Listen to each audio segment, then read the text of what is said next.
दोस्तों, ओडिशा राज्य जो मुख्य रूप से भगवान जगन्नाथ मंदिर के रथ यात्रा के लिए पूरी दुनिया भर मशहूर है,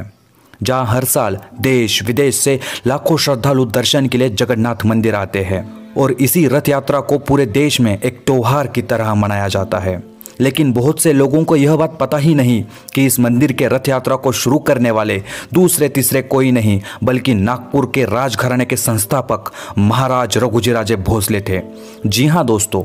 यह मंदिर एक समय धन और वैभव से काफी संपन्नशाली था, परंतु इस मंदिर में स्थित धन की लालसा में कई सारे विदेशी आक्रमणकारियों ने इस मंदिर को लूटा, जिसमें फिरोज शाह तुगलक, जहांगीर, अकबर, औरंगजेब, बंगाल के नवाब जैसे कई सारे बड़े बड़े शासक समाविष्ट थे, जिन्होंने केवल मंदिर की धन संपत्ति को ही नहीं लूटा बल्कि मंदिर के बहुत से हिस्सों को भी तोड़ दिया और मंदिर के आसपास रहने वाले हिंदुओं को मारकर बड़े पैमाने पर रक्तपात किया, जिसकी वजह से मूर्तियों को हर बार मंदिर से बाहर सुरक्षित स्थान पर स्थलांतरित करना पड़ता था।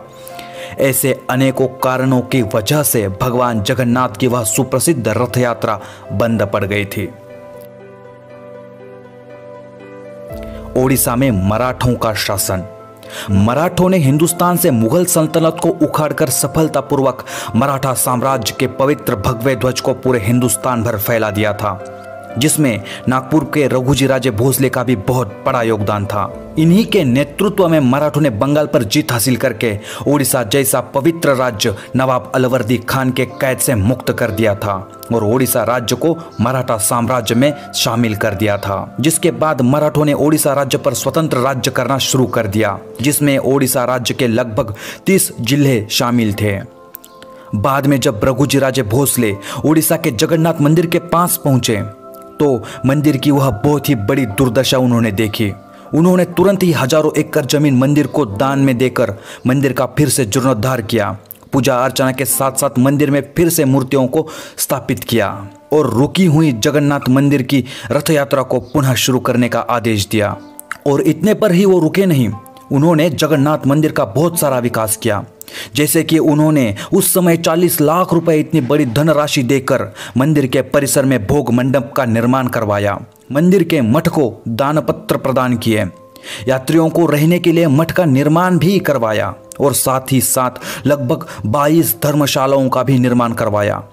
और इतना ही नहीं, जगन्नाथ मंदिर के महाद्वार के पास 34 फुट का अरुण स्तंभ है, जो जगन्नाथ मंदिर के 25 फुट के अंतर पर है, उसे भी मराठों ने ही स्थापित किया था। और मराठा शासन काल में उस समय सालाना 20,000 रुपए जगन्नाथ मंदिर की रथ यात्रा पर खर्च कर दिए जाते थे। और इसके अलावा भारत के सभी राज्यों के लोगों को जगन्नाथ मंदिर का दर्शन हो सके, इसलिए उड़ीसा के कटक से कोलकाता, नागपुर, जयपुर, मद्रास, विशाखापट्टनम, कलिंगपट्टनम जैसे अनेक रोडों का निर्माण भी मराठा शासन काल में ही किया गया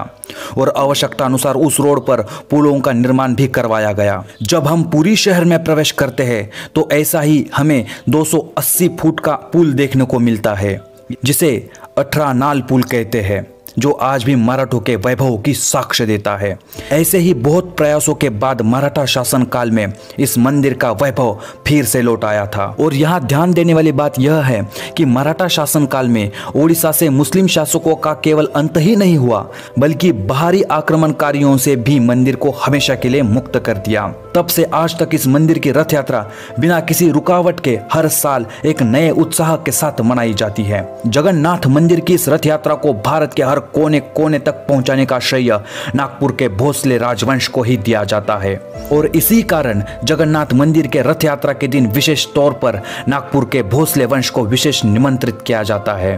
और इसी प्रकार आज हमने भगवान जगन्नाथ मंदिर का मराठा शासन काल में किया गया योगदान एवं जीर्णोद्धार इस बारे में हमने जानकारी प्राप्त की। अगर वीडियो अच्छी लगे तो वीडियो को ज्यादा से ज्यादा भाइयों तक शेयर